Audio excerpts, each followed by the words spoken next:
Fuqia e shërbesës së foltores. Tani po largohemi nga rreziqet për të parë anën tjetër të monedhës, atë të fuqisë. Pjesën tjetër të kohës dëshiroj që ta kaloj me këtë. Ju mund të thoni, bën mirë të nxitosh, sepse nuk të kam mbetur dhe aq shumë kohë. Dakord, mendoj se kam diku te 10 minuta.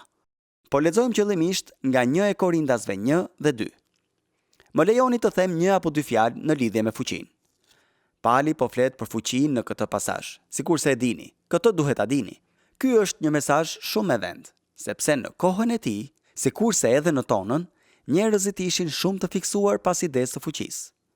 Pali e dallon që në kontekstin e tij, njerëzit e kishin zakon që të intrigoheshin nga fuqia dhe të tregonin interes për të. Njerëz të fuqishëm që bëjnë gjëra të fuqishme. Me sa duket, ai e kap këtë temë dhe zgjedh që ta udhëzojë kishën në Korint në lidhje me natyrën e fuqisë së Perëndisë. Në mes të gjithë asaj që ai po thot këtu, dhe në fakt po thot shumë, më lejoni të përqendrohem vetëm te kjo ide, për të cilën besoj se i qëndron besnik e tekstit, dhe ju jeni njerëz të zgjuar. Prandaj mund të shqyrtoni dhe të shihni nëse kjo është e saktë apo jo. Mirë, po Pali po thot këtu se fuqia e Perëndisë është vepruese në buzët e atyre që predikojnë. Pra, se fuqia e Perëndisë manifestohet përmes marrëzisë së mesazhit të predikuar. Saqë në vetë këtë akt udhëzimit të mbushur me frymën, të vajosur nga Perëndia, të bazuar në Bibël, nga Perëndia te njeriu përmes buzëve të një folësi, demonstrohet fuqia e Perëndisë. Ky është shpjegimi i predikimit apostolik. Pietri dhe të tjerët nuk po jepnin leksione mbi doktrinën e krishterë në rrugët e Jerusalemit. Ata nuk kishin dalë që të flisnin për përgjithësime të paqarta të parimeve të krishtera, të cilat njerëzit të përpiqeshin t'i përvetësonin dhe t'i asimilonin në jetën e tyre dhe kështu të bëheshin njerëz më të mirë. Jo, ata kishin dalë në rrugët e Jerusalemit për të shpallur fakte, madje të shpallnin ato fakte në një mënyrë të tillë që kjo të kryhej nga fryma e Perëndisë. Prandaj kishte fuqi. Kishte një fuqi shpërthyese në lidhje me atë që po ndodhte. Në një libër që u shkrua vite më parë nga një teolog i vogël skocez i quajtur James S. Stewart, ai e thekson këtë gjë. Ky është një libër të cilin e gjeta në një dyqan sendesh të përdorura kohët e fundit. Ai flet për këtë në lidhje me predikimin bashkëkohor. Disa nga ju, ky citat do t'i çojë në sferën e studimeve pas universitare dhe mund të thoni: dhe t'i ktheheni sërish realitetit. Për disa të tjerë, do të jetë tregues i pikës ku janë aktualisht. Ai thot: kerigma, predikimi, është shumë më tepër se ritregimi i fakteve të caktuara, pavarësisht nëse kjo bëhet në aramaisht, në greqishten helenistike ose në anglishten e thjesht, apo në ndonjë gjuhë tjetër. I gjithë riinterpretimi dhe i gjithë ungjillëzimi do të jenë thjesht fjalë, nëse ato nuk janë vetë fjala krijuese. Pietri mund t'i kishte treguar në rrugët e Jerusalemit faktet në lidhje me Krishtin. Mund t'i kishte ritreguar ndodhitë e ungjillit pa bërë ndonjë gjë që mund të përshkruhej nga folja e përdorur në Dhjetën e Re për fjalën predikim. Një film për jetën e Jezusit, i filmuar nga një reporter i pavarur, shkruan Bruneri, ose një tregim për jetën e Jezusit, i shkruar nga një shkrimtar jo besimtar, si Jozefusi, për shembull, nuk do ta kishte fuqinë për të ngjallur besim në Jezusin. Ka edhe diçka tjetër të cilën mendoj se nuk duhet ta prek tani për tani. Jo, thjesht do ta përmend dhe do të vazhdoj. Nuk besoj se drama ngjall besim në Jezusin. Nuk besoj se arti ngjall besim në Jezusin. Unë besoj se predikimi ngjall besim në Jezusin, në një mënyrë që nuk e bën dot asgjë tjetër. Predikimi i krishterë fillon vetëm kur besimi te mesazhi ka arritur një nivel të tillë sa që burri apo komuniteti që e shpall atë bëhet pjesë e mesazhit të shpallur. Kur burri ose komuniteti bëhet pjesë e mesazhit të shpallur.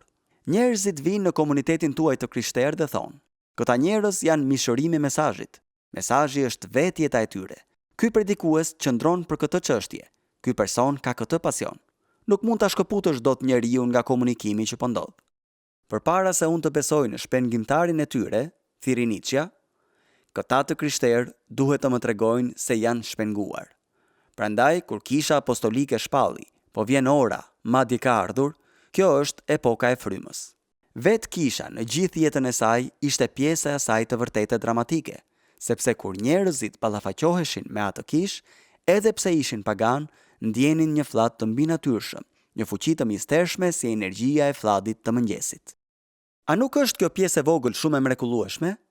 Edhe si pagan, ata përjetuan një fllad të mbinatyrshëm, një fuqi të mistershme. Ky ishte predikimi i Whitefieldit. Ky ishte rizgjimi i shekullit të 18. Kjo është diçka shumë e ndryshme nga një tip plot njohuri, i cili flet me shkathësi. Ky është një takim hynor me Perëndinë e gjallë. Kur Pali përdor fjalën fuqi në lidhje me predikimin, këtë gjë po thekson. Ai thotë, Perëndia ka zgjedhur të punojë në një mënyrë të tillë që të demonstrojë fuqinë e tij. Pastaj vijon duke i ilustruar kështu. Kjo është arsyeja pse ai ka zgjedhur njerëz si ju. Duket pothuajse si humor në vargu 26 dhe në vazhdim. Ai thotë, nëse dëshironi të dini që ky parim është i vërtet, pra që fuqia e Perëndisë përsoset në dobësi, që Perëndia ka zgjedhur që t'i rrëzojë fortesat e urtësisë përmes dobësisë, thjesht mendoni për veten tuaj. Ai thotë, thjesht mendoni për kishën tuaj. Cilët ishit ju kur u thirrët? Shumë nga ju nuk ishin të urtë sipas standardeve njerëzore. Nuk ishit një grup njerëzish me ndikim. Nuk ishit lindur në familje fisnike. Ai vazhdon dhe thotë, ky është qëllimi. Perëndia zgjodhi gjërat e marra për të turpëruar të urtët. Zgjodhi të dobtit për të turpëruar të fortët. Zgjodhi gjërat jo fisnike, gjërat e përçmuara, gjërat që nuk janë, në mënyrë që njerëzit të ndalojnë dhe të thonë. Ka vetëm një shpjegim për këtë ndodhi, dhe shpjegimi është që këtu po vepron fuqia e Perëndisë. Këtë dëshirojmë që ta shohim të ndodh, jo që ta ulim bashkësinë tonë në emëruesin më të vogël të përbashkët, në mënyrë që paganët të ndihen sikur kanë ardhur në ndonjë shfaqje televizive, e cila i bën të ndihen shumë rehat. Ka një orkestër të vogël që luan muzikë, bëhet një intervistë e shkurtër, shfaqet një skeç, dalin njerëz që kërcejnë dhe ata largohen duke thënë: "Ua, kisha qenë ka një vend i mrekullueshëm." Nuk po flasim fare për këtë gjë. Ai thotë, mendoni për personelin dhe mendoni për predikimin. Vëllezër, kur erdha te ju nuk erdha me shkëlqim fjalësh. Nuk erdha me urtësinë më të lartë dhe t'ju shpallja juve dëshminë për Perëndinë ose dëshminë e Perëndisë. Nuk erdha te ju për t'ju treguar idetë e mia. Erdha që të flisja nga Perëndia për Perëndinë, që t'ju sjell ju te Perëndia. Kur ta studioni pak historinë dhe të ktheheni e të lexoni veprat e apostujve, të lexoni kapitujt 14, 15, 16, 17 dhe fillimin e kapitullit 18, do të mësoni se ai nuk erdhi me avion privat. Ai kishte qenë në Filipi, ku e kishin rrahur me kamxhik. Nga aty shkoi në Selanik, ku shpërthyen trazirat, prandaj u desh që ta nxirrnin nga qyteti në mes të natës. Ai shkoi me të shpejt në Berea dhe njerëzit që erdhën nga Selaniku filluan të shkaktonin trazira edhe aty. Pastaj shkoi në Athinë. Arriti në Athinë dhe po i thyhej zemra. Ai pati kriza ndërsa shihte situatën idhujtare atje dhe e kishte shpirtin të trazuar. Nga aty shkoi në Korint. Nisi të predikonte në sinagogë dhe ata e dobuan prej saj. Ai u kujton atyre këto ditë historike. Ai u thot: "E mbani mend që kur erdha te ju nuk solla shumë gjëra me vete. Shkuat dhe e morët në aeroport, pasi ai po vinte të fliste në konferencën tuaj në Korint, apo jo?" Ju i that: "Pal, a ke valigje?" "E po, kisha disa, po i kam lënë pas." "Çfarë le pas?" "E po, elokuencën e lash pas." "Oh, e le? Neve na pëlqen shumë elokuenca këtu në Korint." "Ashtu? E po, unë nuk e solla." "E di çfarë? Njerëzit presin elokuencë." "Po, e di, megjithatë nuk e solla." Njerëzit janë shumë të interesuar për të. Ata duan mrekulli. Ata kërkojnë elokuencë. Janë të dhënë pas urtësisë. A nuk bëre një hulumtim të tregut para se të vije? Ti e di se duhet t'u japësh njerëzve atë që duan, apo jo? Ai u tha: "Jo, nuk e solla elokuencën. Nuk do të përpiqem t'u bëj përshtypje njerëzve. Nuk do të bëj ato lloj llafologjish shakespeariane që t'u bëj përshtypje me anë të të folurit tim. O mbret, o mbretëresh, kur shpjegojmë se ç'është madhështia e detyra, pse dita është ditë, nata natë, e koha kohë, nuk bëjmë tjetër veç se u mbasim natën, ditën, kohën. Pra, me që shpirti dijes është shkurtësia dhe gjatësia është deg e lule, flas shkurt, bujari bir ju është i marr them, po ç'është marrëzia? I marri është i marr e s'ket ç'ti thuash." Mbretëresha ndërhyn dhe i thot: "Polon, pusho, më tepër lënd e më pak art, dil në temë." Ka një lloj predikimi që u bën përshtypje njerëzve me gjëra të tilla. Më lejoni t'ju them se nuk mund t'u bëni dot përshtypje njerëzve edhe me veten tuaj, edhe me Zotin Jezus në të njëjtën kohë. Ai pra e la pas valigjen e elokuencës. Ai e la pas valigjen e urtësisë. Nuk kam kohë që t'i radhis të gjitha.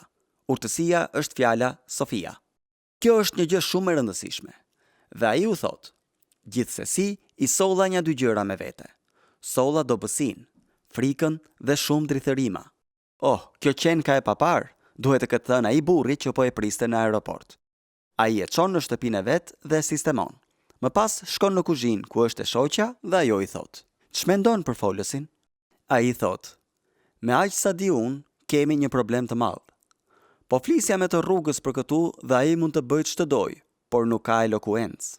Ai e ka braktisur krejt idenë e urtësisë dhe thot se është shumë i friksuar, madje po dridhej." Kështu erdhi pali në Korint. Mesazhi që solli ai ishte shumë i qartë: vendosa. Folja që përdoret është krino dhe do të thotë mora një vendim të prerë. Jo se ai nuk i kishte këto aftësi. Ai ishte tejet i zgjuar. Nëse nuk do të kishte qenë i tillë, ai nuk do të kishte pasur mundësi ta shkruante letrën e Romakëve, sepse e vendosa që të mos di tjetër gjë ndër ju veç Jezu Krishtit edhe atë të kryqëzuar. Edhe unë erdha te ju në dobësi, me frikë dhe drithërim të madhe, dhe fjala ime dhe predikimi im nuk i bëri njerëzit të thoshin: "Ua, sa i zgjuar dhe bindës ky burr." Megjithatë, kishte diçka në mesazhin që predikova, gjë që ishte dëftimi i frymës dhe i fuqisë. Vëllezër, a nuk është kjo ajo që dëshirojmë edhe ne? Që fryma e Perëndisë të zbresë mbi predikimin tonë dhe të na mahnit, që edhe paganët ta ndjejnë flladin e mbinatyrshëm dhe të rrëmbehen disi prej tij. Motivi i tij i qartë është në vargun 5. Vendosa që ta bëj këtë, që besimi juaj të mos qëndrojë në urtësinë e njerëzve, por në fuqinë e Perëndisë. Nëse ai do të vinte dhe thjesht do t'u bënte përshtypje atyre me idetë e tij, me aftësitë dhe me elokuencën e tij, atëherë njerëzit do të ishin forcuar për pak kohë, por do të ishin në mëshirën e folusit tjetër që do të vinte në qytet, i cili do të ishte pak më i zgjuar dhe pak më elokuent se pali. Kështu ai u thot: "Kur erdha te ju, nuk doja që ju të reagonit mbi bazën e këtyre gjërave. Prandaj ju shpalla kryqin e Zotit Jezu Krisht, që besimi juaj të mos qëndrojë mbi urtësinë e njeriut, por mbi fuqinë e Perëndisë." Disa vjet më parë, miku dhe mentori im i dashur, Erik Alexander, po jepte një mesazh në Kanada, të cilin e mbylli me këto fjalë: "Kam diçka që dua t'ua them vëllezërve që janë thirrur për të qenë predikues. Ka diçka që na nevojitet më shumë se çdo gjë tjetër. Kjo është ajo gjëja e mistershme të cilën e quajmë vajosja e frymës së shenjtë të Perëndisë mbi jetën dhe shërbesën tonë. Charles Spurgeon i thoshte: "Vajosja është ajo gjë që është e pamundur të përkufizohet, mirë po e dallon gjithmonë kur është e pranishme dhe zakonisht e dallon edhe kur nuk është. Duhet i përgjërohemi Perëndisë për vajosjen e frymës së shenjtë mbi predikimin tonë, që njerëzit të mos largohen me idenë sa predikues i shkëlqyer. Përkundrazi, të thonë sa Perëndi i mahnitshëm, sa i lavdishëm që është ai. Sot kemi qenë në praninë e Perëndisë. Perëndia është me të vërtetë në këtë vend. Shpesh Perëndia merr shërbëtorin e tij më të brisht, më të dobët dhe më të përbuzur dhe zbret mbi të me arsyeën e thjeshtë që të jetë e vështirë që dikush tjetër ta marrë lavdin, pasi Perëndia ka zbritur mbi këtë instrument të caktuar të lavdisë së tij. Ai e lartëson emrin e tij, e përlëvdon birin e tij dhe i shkrin zemrat e njerëzve të tij. Mbi gjithçka tjetër, ne duhet të jemi instrumente të lavdisë dhe të nderit të tij. Do të zbulojmë që predikimi ekspozues është puna më e mahnitshme në botë. Në të vërtetë, nuk ka asgjë tjetër të ngjashme me të. Ai të shteron krejtësisht. Me raste mund të rropat tërësisht, me raste mund të jetë tërësisht rrëqethës. Mirë po, ai është privilegji më i lavdishëm në gjithë botën. Mëngjeseve e shoh se çohem nga tavolina e studimit, vi vërdall dhe them me zë të lartë: "E mrekullueshme, mua më paguajnë që të bëj këtë gjë. A nuk është ky një nga misteret më të mëdha të botës? E mrekullueshme që dikush të paguan për të bërë këtë punë. Kjo më duket tepër e mahnitshme. Ky është një privilegj që nuk mund ta kuptoj dot." Jo vetëm nga një prej miqve të mi skocez, por edhe nga një miku im shumë i dashur amerikan, kam një shënim të cilin e mbaj në dosjet e mia që nga data 17 prill 1980. Alistair, shkruan John MacArthuri: "Prediko fjalën, vëlla. Kjo është zemra e shërbesës sonë. Nuk është gjithmonë e lehtë, por gjithmonë është bekim." Në përleshjet e mia të shpeshta për ta përmbushur këtë shërbes, jam forcuar nga lutja e mëposhtme puritane. Zot i lartësuar dhe i shenjtë, zemërbut dhe i përulur, ti më ke sjellë në luginën e vegimit, aty ku jetoj në thellësitë, por të shoh ty në lartësitë, i rrethuar nga malet e mëkatit, unë sot ditë lavdin tënde. Lërm të mësojnë nga paradoksi, që shtegu për poshtë është shtegu për lartë, që kur jam i përullur, atëherë jam i lartësuar, që zemra e thyer është zemra e shëruar, që fryma e keqardhur është fryma që ngazëllon, që shpirti i penduar është shpirti nga dhënjimtar, që kur nuk kam asgjë, atëherë zotëroj gjithçka, që mbartja e kryqit është mbartja e kurorës, që kur jap, atëherë marr, që lugina është vendi i vegimit. Zot, ditën yjet mund të shihen nga puset më të thella, dhe sa më të thella të jenë puset, aq më fort shkëlqejnë yjet e tua. Amen.